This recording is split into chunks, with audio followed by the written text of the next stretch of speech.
진행을 지금 했습니다. 그래서 오늘 마지막은 세 가지 범주와의 소통 능력이 마음 근력이다. 76페이지 를 진행을 할 건데요. 다 책을 가지고 계시니까 제가 그럼에도 화면 공유를 해서 진행할게요.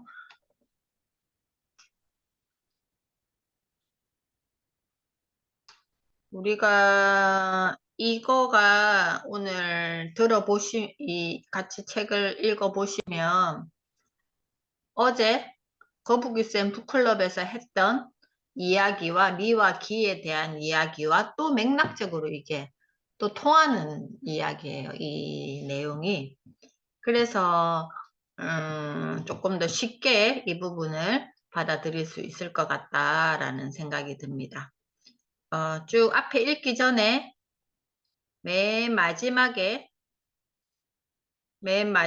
페이지에 요점 정리가 있죠. 여기에 보면 맨 마지막에 세 가지 마음 근력은 첫 번째, 자기와의 소통. 그 다음 두 번째, 타인과의 소통. 그리고 세 번째, 세상 일과의 소통. 자, 이거죠? 이게 여기에서의 핵심이에요. 그래서 제가 2024년도에 현주쌤과 창조적 생각 키우기 방에서 기획하는 게 뭐냐 하면은 이거를 그래 어떻게 해라고 해서 PDS 다이어리 만나기.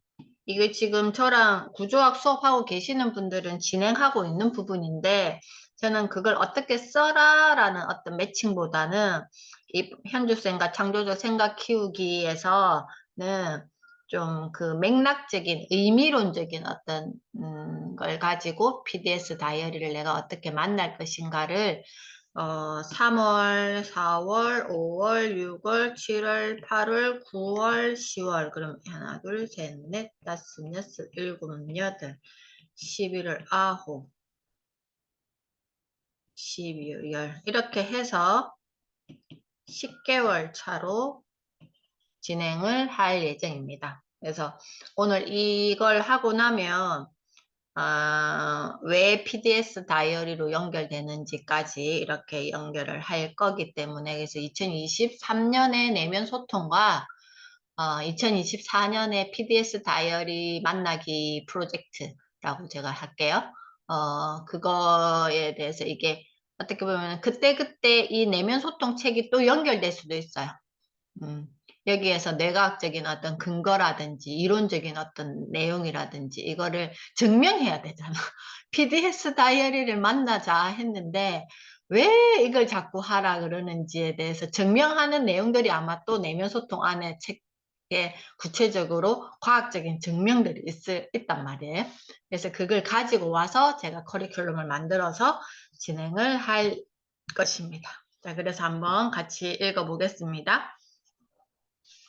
세 가지 범주와의 소통 능력이 마음 근력이다. 아까 세 가지 범주가 뭔지 이해했죠? 자기와의 소통, 타인과의 소통, 사회관계와의 소통.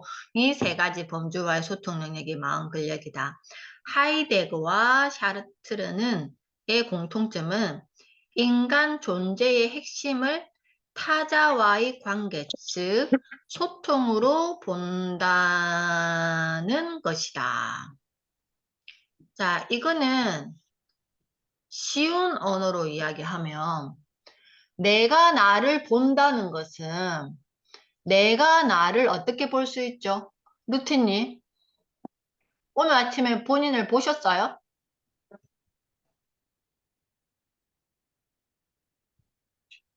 와, 다이어리 안에서 오늘 뭐 할 것인가, 그거. 그걸 보셨어요? 그걸 통해서 네, 나를 봤어요? 나의 존재의 핵심, 그러니까 내가 나를 본다는 거에는 우리는 어떻게 그냥 일상에서 나는 나를 어떻게 보지? 그냥 쉽게 한번 생각해 보세요. 정현님은 본인을 어떻게 보세요? 어떻게 내가 나를 볼 수 있죠?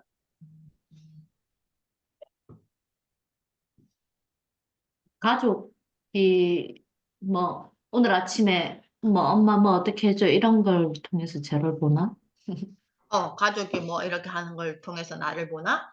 자, 지원님은 오늘 아침에 본인을 보셨어요? 어떻게 보셨어요? 저는 새벽 5시에 달리면서, 음, 30분 달리기 하면서 저를 만났어요.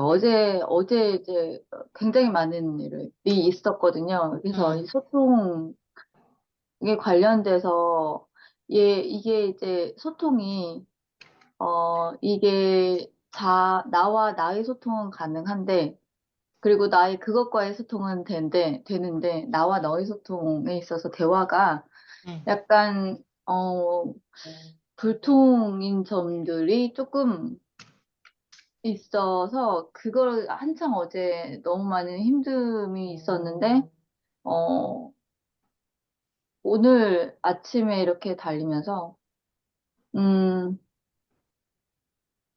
어, 내가 선택적으로, 선택적 함구가 있듯이, 음. 선택적으로 귀를 열고 닫고 하더라고요.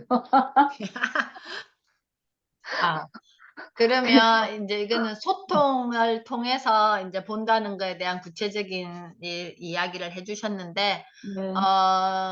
저는 심플하게 오늘 아침에 나는 나를 어떻게 봤지?를 생각했을 때, 그냥 거울이 있으니까 저를 보게 됐다. 어, 거울에서 내 모습, 아침에 나는 어떤 모습인지, 또 세수하고 나서 나는 어떤 모습인지, 또 옷을 갈아입고 나서 나는 어떤 모습인지를, 만약에 거울이 없으면 내가 나를 볼 수 없잖아요. 그래서, 저는 심플하게 내가 나를 볼 수 있는 거는 거울인데, 여기에서 인간 존재의 핵심은 타자와의 관계, 즉 소통으로 본다는 것이다는 조금 더 한 단계 깊게 들어간 내용이죠. 그죠? 그래서 우리가 이 타자를 나를 비추는 거울이라고 한번 생각해 보세요. 그러면 그 타자가 거울이 우리 백설공주처럼 하진 않을 거잖아. 이 세상에서 누가 제일 예쁘니 했는데, 어, 왕비가 그렇게 물어봤는데, 백설공주라고 이야기를 하니까, 왕비가 그걸 인정하지 않잖아요. 그러니까 어떤 일이 생겨요? 그게 그 동화의 전반적인 내용인데, 어떻게 보면. 그래서 스토리가 이렇게 구성이 되잖아요. 그러면 타자와의 관계에서 소통을 할 때 오는 피드백이 나일 건데, 우리는 거울을 봤을 때 내 얼굴이 좀 오늘은 부었네? 그럼 그대로 인정해야 되잖아? 그리고 뭐 얼굴에 뭐가 묻었네? 하면 또 닦으면 되잖아? 오늘 내가 화장을 이렇게 했는데 거울을 보니까 화장이 좀 마음에 안 들어. 그럼 다시 수정하면 되잖아? 그 굉장히 심플한 건데 거울을 때려 부술 수는 없잖아. 내 마음에 안 들게 보여준다고. 그래서 요즘에는 키 커 보이는 거울도 있더라고요. 그래서 옷을 입고 딱 그 거울에 서면 키가 좀 커 보여. 그래서 제가 어느 옷가게에 그 거울이 있는 거야. 그래서 그 거울 앞에 서면 뭘 입어도 다 예뻐 보이는 거야. 아무튼 그렇게 하는데 우리가 거울을 볼 때의 마음처럼 타자가 나한테 이렇게 비추는 그 소통에 그렇게 보면 내가 나의 존재에 대해서 구체적으로 알아차릴 수가 있는데 그게 이렇게 편도체를 자극해 버리니까 기분이 나빠진다거나 뭐 화가 난다거나 슬퍼진다거나 아니면 그 말에 좌우가 돼서 내 감정을 이렇게 어, 시소타기처럼 올랐다 내렸다 올랐다 내렸다 이렇게 할 수도 있겠죠? 자, 그런 맥락이죠. 그래서 타인과의 소통이 끊긴 상태가 곧 적자 존재이다. 이는 진정한 의미의 인간 존재가 아니다. 그저 살 덩어리일 뿐이다. 이게 그 영성이 빠져 있는 그냥 껍데기의 존재. 홍과 백에서 백 그냥 그 덩어리일 뿐이다. 살 덩어리일 뿐이다. 다른 사람들과 지속적으로 소통하며 관계를 맺어야만 세계 내적 존재가 될 수 있으며 진정한 의미의 인간이 될 수 있다. 하이데거의 관점으로 그래서 우리가 동물 우리 집에서 키우는 반려견이 있는데요. 반려견이 영성이 풍부할까요? 인간 같은 영성을 가지고 있을까요? 집에 있을 때는 엄청 귀엽거든요. 막 뽀뽀하고 막 이렇게 한단 말이에요. 근데 밖에 산책을 나가면 집에서는 막 먹는 것도 막 깨끗하게 해서 먹이려고 그러고 막 이러거든요. 근데 산책 나가면 완전 돌변을 해버려요. 얘들은 지렁이, 고양이 똥 이런 거 보면 완전 샤넬 넘버 5 같은 향을 느끼거든요. 그 고양이 똥을 보면 그냥 온몸에 샤워를 해버려요. 그걸 너무 좋아하는 거야. 왜냐하면 고양이가 굉장히 잡식이란 말이에요. 그러니까 그 똥에는 온갖 좋은 음식의 향이 다 묻어 있나 봐. 그걸 보면 얘가 도대체 정신이 있나 없나 할 정도로. 근데 그거를 뭐라 할 수가 없잖아요. 그게 동물 그 본연의 그 자기의 어떤 그 동물의 습성에 나오는 거니까. 근데 집에 있을 때는 절대 그런 행동을 안 보인단 말이야. 그냥 주인 바라기고 그 예쁜 눈으로 초롱초롱 바라보고 그래가지고 뭐 묻으면 닦아주고 막 이러는데 그냥 밖에 나가면 잠깐 방심하는 사이에 고양이 똥이 범벅돼가지고 막 이러니까 이게 우리가 동물은 그런 인간이 가지고 있는 걸 가지고 있지 않다. 하이데거의 관점으로 샤르트르의 개념을 풀어보면 사물의 즉자생 존재가 곧 존재자이며 인간인 베타 존재가 곧 현 존재다. 그러니까 사물 자체가 그냥 존재이고 인간인 베타 존재가 곧 현 존재다.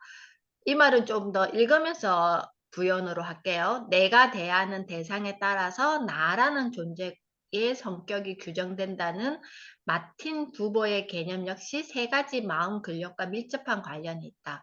부보에 따르면 나라는 존재는 어떠한 대상과 관련을 맺느냐에 따라 그 성격이 달라진다. 사물을 대하는 나와 사람을 대하는 나는 서로 다른 성격을 지니기에 하나의 단어 나로 표기하기가 곤란하다. 따라서 부부는 나를 두 종류로 구분해서 부르자고 제안한다. 사물을 대하는 나는 나 그것으로 사람을 대하는 나는 너로 구분하자는 것이다. 그러니까 사물은 우리가 그것, 이것, 저것 하는데 사람을 대할 때는 제가 지원님을 보고 당신은 이라고 하든지 지원님이라고 하든지 이러지 그리고 우리가 그자를 붙여도 그 사람은 이렇게 하지 그것이 우리가 성질나면 그것이 이렇게 하지 이것이 진짜 해도 너무하네 막 이런 식으로 하지 그게 어떤 좋은 감정을 가지고 이것이 이런 말을 안 하잖아요. 그러니까 우리가 화가 나거나 이게 멘탈이 좀 흔들릴 때는 인간을 사물처럼 칭해버리잖아. 그죠? 그래서 내가 목이 말라서 물병을 씹어들 때 내 존재의 성격은 나 그것이지만 내가 친구와 대화를 나눌 때 내 존재의 성격은 나 너가 된다. 그러니까 어떤 대상을 만나느냐에 따라서 내 존재의 성격이 달라진다라는 그 말이죠. 그래서 우리가 어렸을 때 아이들에게 그 사물의 의인화라고 이야기를 하거든요. 그러니까 아이들이 그 물건에 대한 어떤 개념이 없으니까 이제 저 같은 경우에는 아이들과 이렇게 그 기본 생활 습관 교육을 할 때 사인펜을 사용하면 아이들이 뚜껑을 짝을 안 맞추고 닫지를 않고 그냥 교실에 보면 여기저기 뚜껑이 있고 나중에는 사인펜이 말라가지고 못 쓰는 일이 생기는 거예요. 이 짝을 안 맞춰 이걸 딱 닫아주는 걸 아이들이 챙김을 못하니까 잘 안 되니까. 그래서 제가 아이들과 그런 기본 생활 습관 교육을 할 때, 선생님이 이 교실에 들어갔는데 저 구석에서 어떤 친구가 막 슬픈 울음소리가 들렸어. 누구의 목소리였을까? 라고 이렇게 질문을 하는 거예요. 그러면 구석에서 친구가 울었다고? 하면서 아이들이 갸우뚱갸우뚱해요. 그러면 너희들이 그림을 그리고 싶어? 그런데 그림을 그릴 때 필요한 친구는 누구야?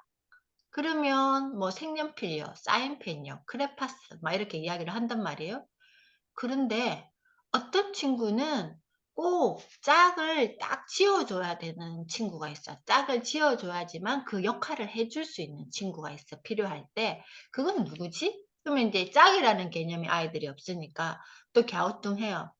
자, 그러면 자기의 사인펜을 가지고 와봐 라고 해요. 사물함에 있는 자기의 사인펜을 가지고 와봐.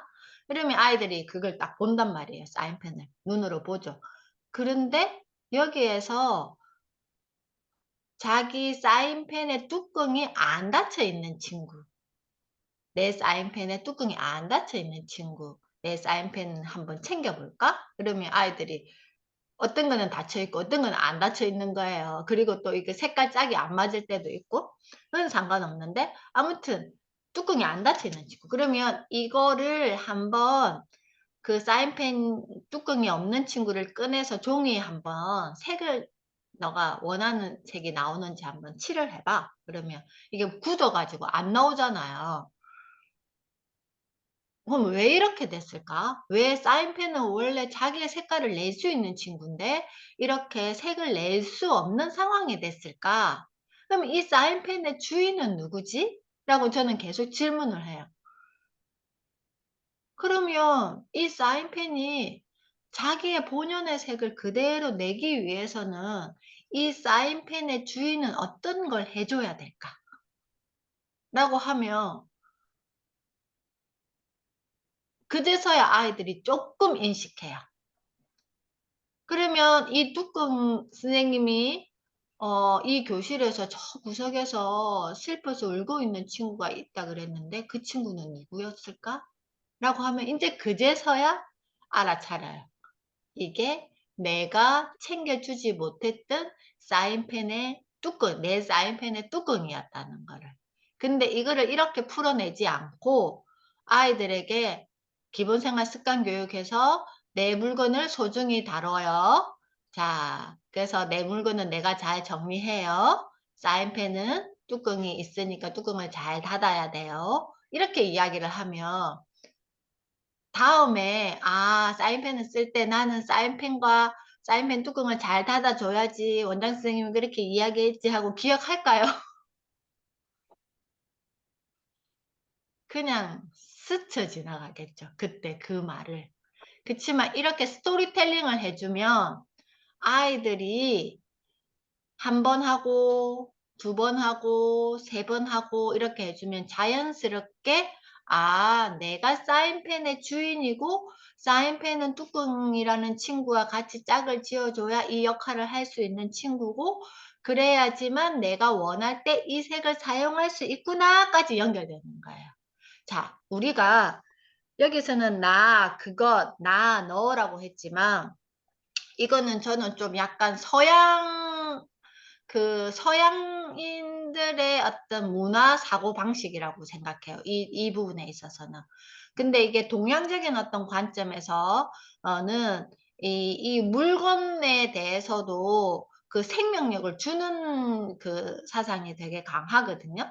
그렇기 때문에 우리가 물건에도 내가 사용하는 어떤 물건에도 저는 생명력이 있다라고 생각하기 때문에 그냥 치부하지 않았으면 좋겠다라는 생각이 들어요. 나와 관계를 할 때 나의 친구, 우리가 뭐 요즘에는 뭐 반려식물, 그리고 내가 반려애착 뭐 반려는 아니지만 나의 애착 인형이라든지 뭐 이렇게 물건에도 나를 대변하는 것들이 많잖아요. 요즘에 젊은 친구들이 아이폰을 쓰는 이유가 그 아이폰의 문화 속에 나와 함께 동일시하기 때문에 아이폰을 쓴다라고 이렇게 이야기하는 것처럼 나라는 존재의 성격 밑에서 세 번째 줄에 나라는 존재의 성격은 내가 어떠한 대상과 관계를 맺느냐에 따라서 결정된다 이거죠. 그래서 우리가 인간과의 관계에서의 나를 그 규정만 하기보다는 어떤 사물이나 어떤 물건이나 어떤 환경적인 요소에 나를 관계 맺을 때도 같은 맥락이라고 저는 생각을 해요. 이게 따로 분리된 별개의 개념이 아니다라고 생각합니다. 그래서 다시 말해 나라는 고정적 실체가 우선 존재하고 그 다음에 사물이나 사람과 관계를 맺는다기보다는 내가 어떤 대상과 관계를 맺느냐에 따라서 나라는 존재의 성격이 비로소 규정되는 것이다. 그래서 제가 어떤 사람과 아까 자기와의 소통, 타인과의 소통, 사회관계와의 소통 이런 세 가지 범주의 소통에 대한 이야기를 그게 맥락적인 거지만 여기에서 무엇을 할 때 내가 나의 정체성을 찾는다라는 이런 이야기를 할 때 내 주변을 한번 보세요라는 말을 많이 해요. 내 주변과 그러니까 내 공간 속에 있는 나를 도와주는 것들과 내가 어떻게 관계 맺고 있느냐를 먼저 보시라라고 이야기를 드리는 거예요. 왜 그러냐 하면은 내가 그들이 다 내 주변에 있는 많은 뭐 책상 앞에 있는 이 탁상 달력이라든지 그리고 내가 지금 필요한 이 물컵이라든지 그리고 내 컴퓨터 마우스라든지 이런 내 모든 것들이 나를 위해서 항상 같이 이렇게 있는 거잖아요. 그래서 내가 이것들을 대할 때 어떤 태도를 대하고 얘들을 어떻게 대접해 주느냐에 따라서 나의 존재가 이렇게 표현된다라고 저는 생각을 하거든요. 그래서 여기 첫 번째 줄에 존재의 성격이 비로소 규정되는 것이다 라는 거죠. 근데 우리는 어떤 걸로 나를 규정하려고 하냐? 나는 지금까지 나를 무엇으로 규정하려고 했지? 라는 질문을 하면 각자가 다양한 이야기를 하시겠지만 또 각자가 어떻게 보면 되게 어려운 질문이기도 해요. 그 질문 자체가. 그죠? 그래서 사람과 관계를 맺는다는 것은 곧 소통을 한다는 뜻이다. 내가 진정한 너가 되려면 대화가 필요하다. 즉 상대방을 사람으로서 존중, 배려하는 마음으로 대해야 된다. 소통이라는 행위를 위해서 자기 자신보다는 항상 상대방을 먼저 고려해야 된다. 타인에 대한 인식이 자기 자신에 대한 인식에 선행되어야 한다. 따라서 대화는 근본적으로 상대방을 우선시하는 지극히 윤리적인 행위다. 자, 이거. 대화는 뭐라고요? 대화는 근본적으로 상대방을 우선시하는 지극히 윤리적인 행위다. 이기적인 인간은 대화 능력이 부족하다. 대화 능력을 키우려면 상대방을 먼저 배려하고 존중하는 마음부터 길러야 한다. 소통의 가장 근본적인 원형이 대화다. 대화는 상대방과 함께하는 하나의 행위다. 서로 인간을 대하는 관계에서만 진정한 대화가 가능하다. 이게 핵심이죠. 그래서 이게 핵심인데, 우리가 많은 소통들을 하는데, 여기서 대화는 근본적으로 상대방을 우선시하는 지극히 윤리적인 행위다. 이기적인 인간은 대화 능력이 부족하다. 대화 능력을 키우려면 상대방을 먼저 배려하고 존중하는 마음부터 길러야 한다. 이 구절이 상대방을 먼저 배려하고 존중하는 마음부터 길러야 한다. 이게 어떤 사람들은 굉장히 억울할 수가 있어요. 왜? 왜 그러면 지는 나한테 그렇게 안 하는데 나만 그렇게 해야 돼? 이거는 상호 존중돼야 되는 거 아니야? 내가 언제까지 나는 이렇게 해야 돼? 라는 마음이 훅 생길 수도 있잖아요. 그게 어떤 걸에서 오느냐면은 그 영유아기 시절에 부모로부터 그걸 충분히 수용받지 못했을 때 어른이 된 내가 그런 마음이 굉장히 생기기가 쉬워요. 왜?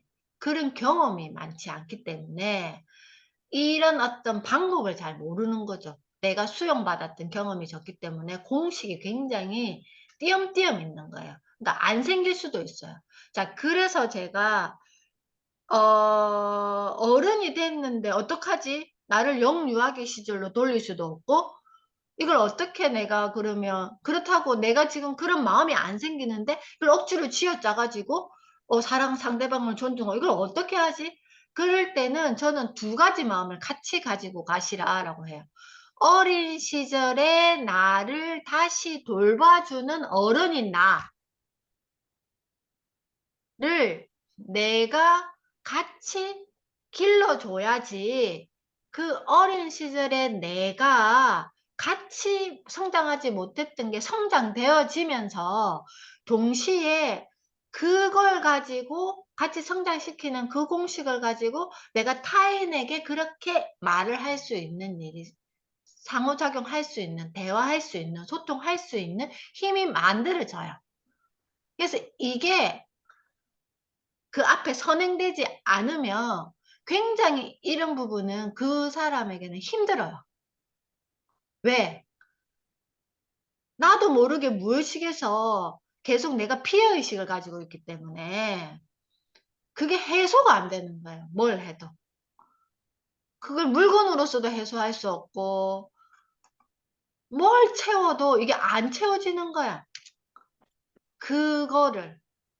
그래서 저는 그 딱 내 생애 주기에서 그 보살핌을 정서적인 보살핌을 받지 못했던 그 기간을 딱 떼어서 어른인 내가 그 기간만큼 만약에 그게 7년이면 7년 동안 얘를 잘 보살펴 줘야지의 마음을 같이 가지면서 이 마음으로 상대방을 대해야 된다라고 생각하는 거예요. 그래서 여기에는 개념적인 이야기를 해 놓은 거지 이게 개인에게 다 이게 적용될 수가 없어요. 왜?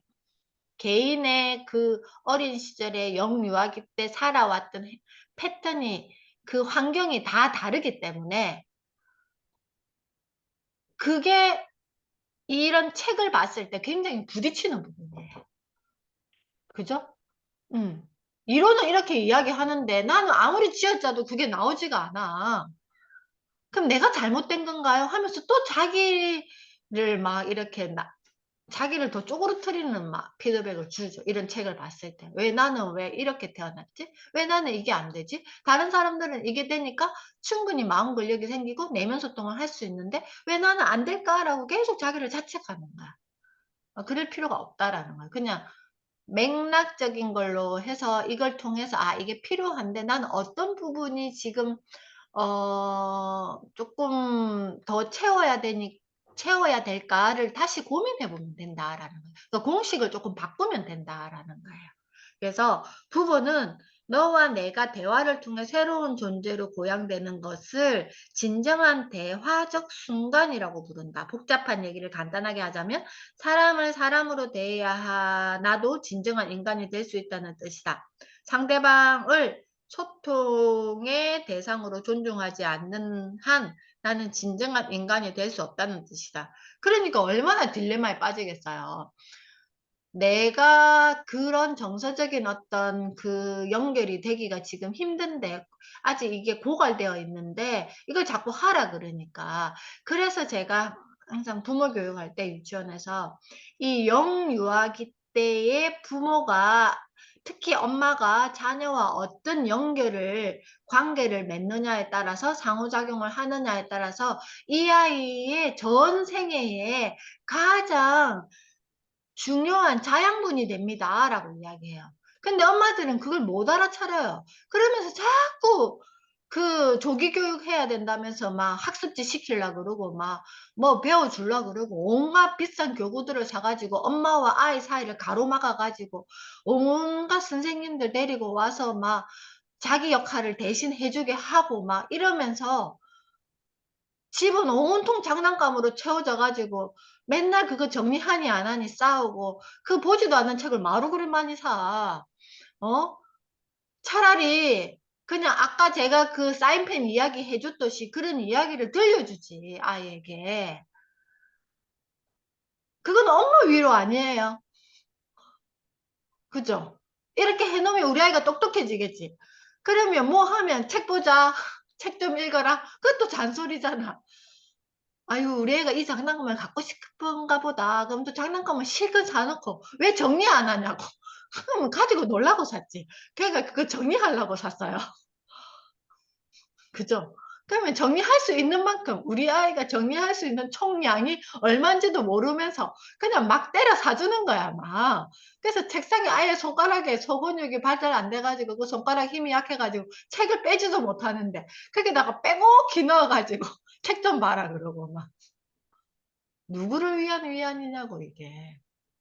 그런 걸 지금 엄마들이 많이 하고 있고 내 아이를 왜 맘카페 엄마들한테 물어보냐고. 어? 본인이 고민해야지. 그러니까 지금 아이들이 너무 힘들어요. 물론 엄마도 힘들어요. 왜? 엄마도 그 유년 시절을 겪었기 때문에 지금 그렇게 하는 거예요. 둘 다 힘든 거예요. 그러니까 학교 선생님들은 무슨 죄예요? 그 힘든 두 학생들과 엄마들 부모 사이에서 완전히 샌드백이 돼가지고 이제는 교대에 그 뭐지 최종 등록률이 굉장히 낮아졌다 하잖아. 이런 현상이 벌어져 버렸어요, 이제. 자, 그래서 이 예시가 되게 좋았거든요. 엘리베이터가 사람들로 꽉 차 있다고 하자. 막 문이 닫히려는 순간 어떤 사람이 엘리베이터 안으로 한쪽 발을 들여놓는다. 그때 정원초가 경고음이 울려 퍼진다. 엘리베이터 안에 있는 사람들 모두 그 사람이 내리기를 바란다면 그 사람은 이미 대화의 대상이 아니다. 엘리베이터 문이 닫히도록 덜어내야 할 그저 무거운 단백질과 지방 덩어리일 뿐이다. 이때 엘리베이터 안에 사람들은 나 너로서 그 사람을 대하는 게 아니라 중량으로 보는 거죠. 그죠? 나 그것으로 대하는 것이다. 혼잡한 지하철에서 서로 부대끼는 사람들 역시 서로에게 나 너의 존재라기보다는 나 그것의 존재이다. 소통의 대상이 아니라 나를 불편하게 하는 살덩어리일 뿐이기 때문이다. 관객의 머릿수로 돈으로 환산하는 극장 주인 역시 관객을 나 그것으로 대하는 것이다. 즉 내가 어떤 사람을 상대해야 한다고 해서 저절로 나 너의 존재가 되는 것이 아니라 그 사람을 소통과 대화의 상태로 존중할 때만 나 너의 존재가 되는 것이다. 한편 자, 이 부분이 굉장히 중요한데 제가 유치원에서 원장 역할을 25년 동안 했지만 제가 제일 어려워하는 부분이 원화모집 상담이에요. 원화모집 상담이 뭐예요? 우리 유치원이 너무 좋으니 우리 유치원으로 꼭 오세요 라고 제가 머리수를 채우기 위한 전략을 짜야 되는 거잖아요. 그러니까 제가 그 말은 못하고 그냥 엄마는 어떤 양육관을 가지고 있고 우리 유치원은 어떤 교육관을 가지고 있는데 이게 맞나 맞지 않나를 확인하는 상담을 계속 하는 거예요. 그러니까 엄마는 굉장히 어려운 거예요. 저랑 상담하는 게. 그래서 상하 유치원은 너무 어렵다. 엄마가 해야 될 숙제가 너무 많고 그런 게 그냥 여기에 인식되어져 있는 거예요. 근데 엄마들은 그렇게 하고 싶지 않잖아. 그냥 내가 돈 내면 그냥 여기서 다 풀세트로 다 알아서 해주기를 바라는데 저는 절대 그걸 용납하지 않거든요. 교사도 공부해야 되고 원장도 공부해야 되고 부모는 반드시 공부해야 된다가 제 교육관이고 철학이기 때문에 부모들을 끊임없이 공부시키는 거예요. 그러니까 공부하고 싶지 않은 엄마들은 미리 도망가는 거예요. 그리고 제가 교육 설명회를 할 때도 항상 질문을 하거든요. 그러면 이미 저기 문 밖에 나가 있어요. 본인에게 질문할까 봐. 그런 거죠. 이런 게 우리가 존재로서 보지 않고 이제 내가 머릿수 한 명 채우겠네? 그럼 곱하기 얼마 해가지고 올해는 내가 제대로 운영할 수 있겠네. 이렇게 내버리면 지금 교육을 안 해야 된다라고 생각을 하거든요. 근데 많은 대다수가 그런 걸 겪고 있다라고 생각을 해요. 한편 사물을 대할 때도 우리는 나 너의 존재가 될 수 있다. 어려서부터 늘 함께했던 친구처럼 자라난 뜰 앞에 참나무를 쓰다듬으면서 친근한 마음으로 말을 건넨다면 그 순간 나 너의 존재로서 그 참나무를 대하는 것이다. 부부의 나 너와 나 그것의 개념에 나는 하나의 개념을 더 추가하고자 한다. 내가 자기 자신을 돌아보며 마주할 때 나는 나 너의 존재도 나 그것의 존재도 아니다. 그것은 바로 나의 존재다. 나는 내가 나를 바라보고 나와 이야기하고 나를 관조할 때의 나의 존재 방식이다. 자, 나는 내가 나를 바라보고 나와 이야기하고 나를 관찰할 때 나의 존재 방식이다. 앞으로 살펴볼 내면 소통을 위해 필요한 것이 바로 나다. 이렇게 확장된 부부의 개념에 따라 세 가지 마음의 근력을 살펴보자면 나의 관계를 잘 맺고 소통하는 능력이 자기 조절력이고 너의 관계를 잘 맺는 능력이 대인 관계력이고 생산적이고 효율적인 그것의 관계를 잘 맺는 능력이 자기 동기력이다. 이건 회복 탄력성에서 우리가 했잖아요. 그죠? 하이데거의 현 존재나 샤르트르의 대타 존재, 부부의 너 존재는 서로 일맥상통하는 개념이다. 그냥 이렇게 개념에 이름표를 붙인 거지 그 본질적인 의미는 같다라는 거예요. 모두 인간 존재의 핵심을 다른 사람과의 소통으로 본다면 인간이 되기 위해서 소통해야만 한다. 세 가지 마음 근력은 자기와의 소통, 타인과의 소통, 세상 일과의 소통을 잘하고 건강한 관계를 맺는 능력이다. 그래서 제가 2024년 PDS 다이어리를 만나기를 하려고 하는 이유가 이 나는 내가 나를 바라보고 나와 이야기하고 나를 간주할 때 나의 존재 방식이다. 이거를 구체화시키기 위해서 PDS 다이어리 만나기 프로젝트를 하겠다라고 이야기를 드린 거예요. 이렇게 이론만 이야기를 해놓고 실전편을 안 하면 나보고 어떻게 해라고 이렇게 될 거잖아. 그래서 이렇게 연결시키는 거예요. 이해되셨어요? 자, 그러면 제가 준비한 내면 소통의 마지막 이야기는 여기까지입니다. 자, 각자가 이제 쭉 이야기를 들으시면서 또 많은 생각들을 하셨을 것 같은데 거인깨우기님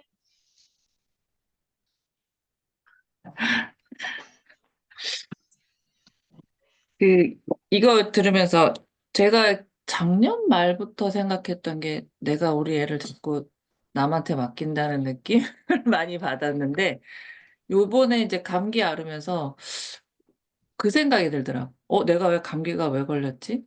뭐 하다 걸렸지? 근데 대부분 다 그러잖아. 병원 가서 약 타갖고 약 먹고 끝.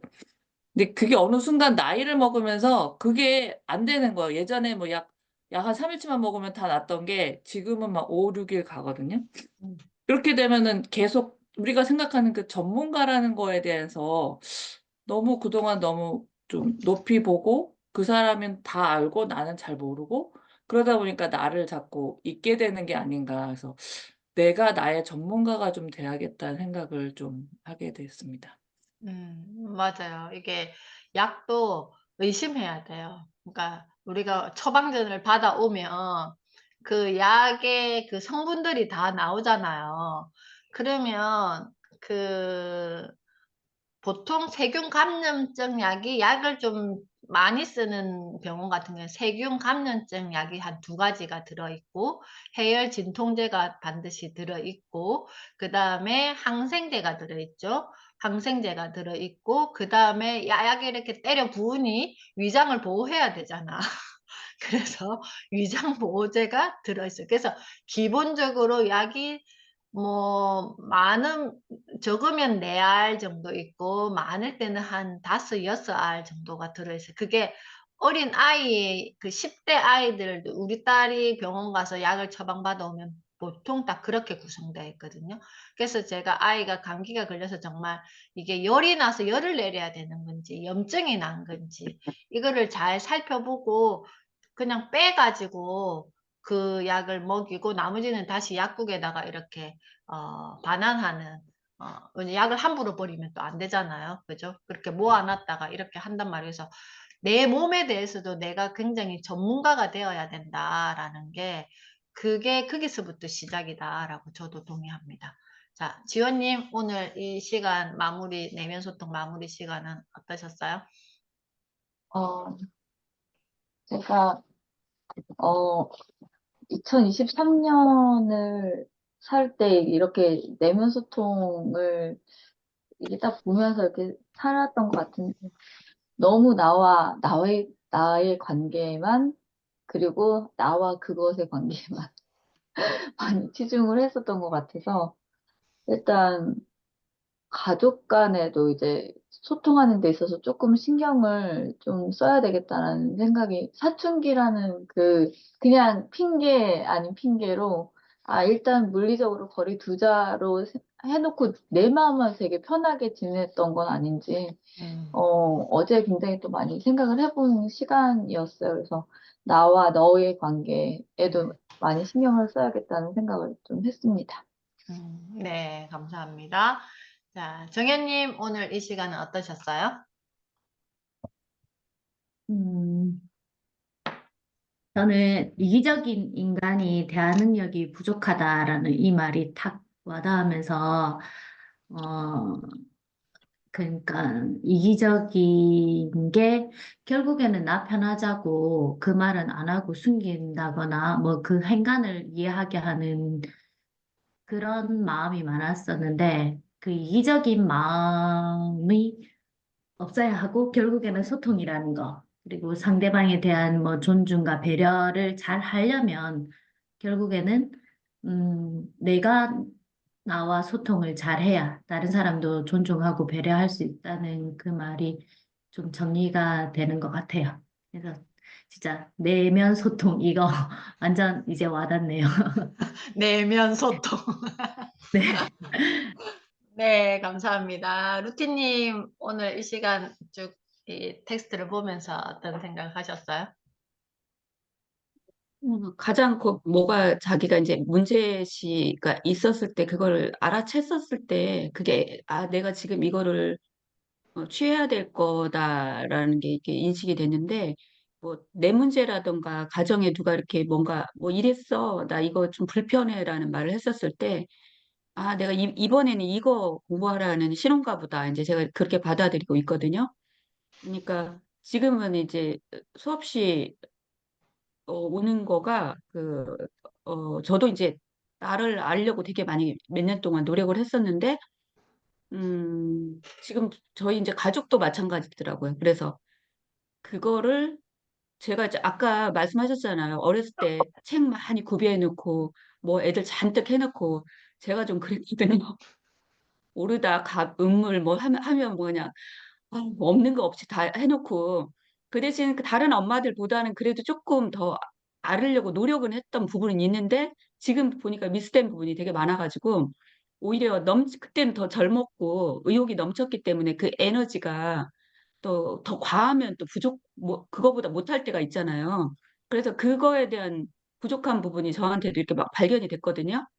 그러면 과거에 아이들한테 그렇게 했던 거가 후회만 할 게 아니고 그럼 지금 시점에서부터 또 잘하면 되니까 지금 그런 걸 돌이켜 보면서 좀 멈춰야지, 좀 넘치지 않게 해야지 이런 거를 지금 많이 생각하고 있고 큰아이가 이제 다 컸는데도 저하고 소통을 많이 하는데 어느 때는 진짜 많이 해요. 그래서 제가 이런 말을 했어. 이제 나를 넘어서서 조금 더 다른 더 존재가 더 있는 분들 그 사람한테 할 수 있도록 뭐 책을 통해서도 마찬가지고 다른 그 존재가 엄마를 좀 넘어서야 될 것 같다. 그래서 제가 이제 그거를 위해서 좀 막 공부를 좀 나름 하는 편이에요. 되도록이면 틀린 답을 하면 안 되니까. 그게 이제 전에 목적의식이 있어서 공부를 죽을 때까지 해야 되겠다는 생각이 드는데 그 손주들 하면은 손주들은 제가 옆에서 말을 좀 잘 해줬을 것 같아요. 제가 부족한, 실수했던 부분들, 그런 것도, 옆에서 제3자 입장에서 말을 좀 해줘야 되겠다. 그래서 현주쌤 유치원이 그때 좀 가까이 있었으면 참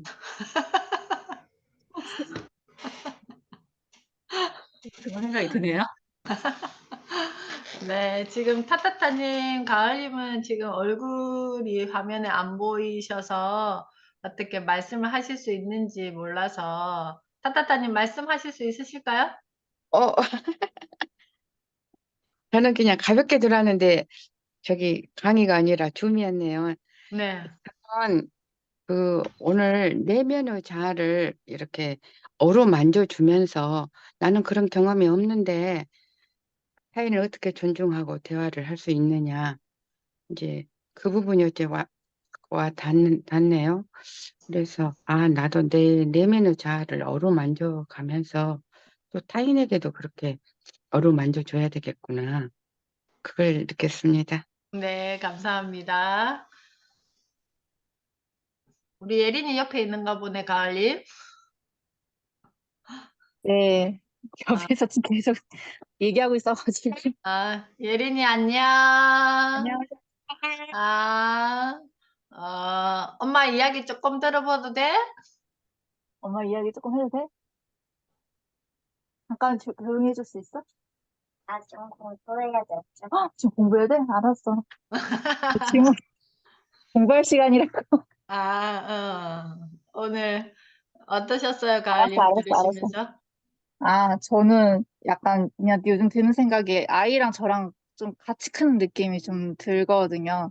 근데 아까 그 수용받지 못하는 부분에서 저도 생각해보면 그렇게 수용받지 못하고 오히려 약간 억압받고 좀 자란 것 같은데 근데 그거를 근데 제가 또 아이한테 하고 있더라고요. 그러니까 음, 아이한테 똑같이 이렇게 뭔가 수용이 사실 아직도 잘 뭔지 몰라서 음, 이게 그냥 아이한테도 어떻게 하다 보니까 또 이제 뭐 억압하는 저를 발견할 때마다 그러니까 나는 그렇게 자랐으니까 아이한테 하지 말아야지 했는데 또 이제 아이한테 제가 그렇게 하고 있어서 좀 깜짝깜짝 놀랄 때가 있어서 음, 약간 저도 좀 잘 안에서 키워주고 좀 애도 잘 키워줘야 되겠다는 좀 생각을 했어요.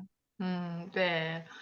자, 방금도 예린이가 엄마랑 이야기를 하고 싶어 하면서 옆에 계속 있었잖아요. 네. 그러면 우리가 보통은 지금 엄마가 이거 해야 되는 시간이야? 하고 이렇게 할 수 있는데 물어봐야지.